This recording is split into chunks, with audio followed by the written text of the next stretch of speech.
İlk olarak dünyada var olan zulümleri biz sürekli olarak gündemimizde işledik. Özellikle Gazze'de yaşanan katliam, soykırımı her anını, her merhalesini ekip olarak, ajans olarak işledik. Bugün ise biz İlkay ekibi olarak nasip olursa 4 Eylül'de Tunus'ta hareket edecek.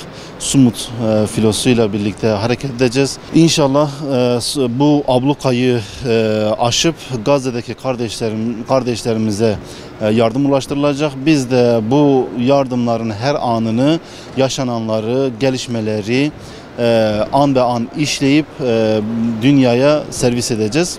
Umudumuz ablukanın kırılması. Umudumuz ablukanın kırılması ile birlikte hepimizin Gazze'ye girip oradaki kardeşlere ulaşıp onların yaralarına bir nebze olsun merhem olabilmek.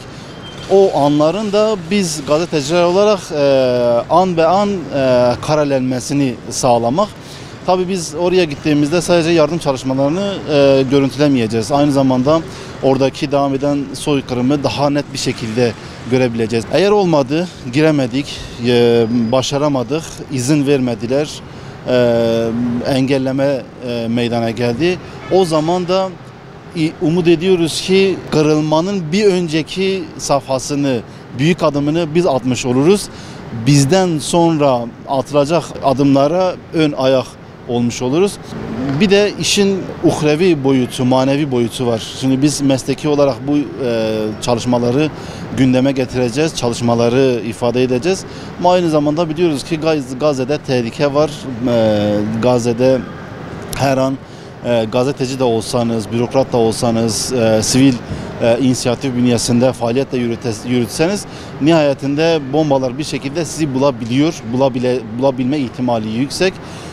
Bundan dolayı da bu şuurda olarak biz hareket ediyoruz. Bu şuurla biz o topraklara hareket ediyoruz, ilerliyoruz. Manevi boyutu dedik. Manevi boyutunda da işin şu sorumluluğu düşüyor Müslümanlara, hepimize ve bize.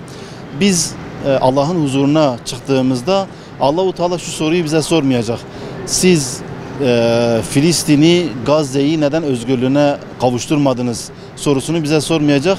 Allah-u Teala'nın bize soracağı soru, siz Filistin'in, Gazze'nin üzerindeki zulmün son bulması için, onun özgürlüğe kavuşması için ne yaptınız?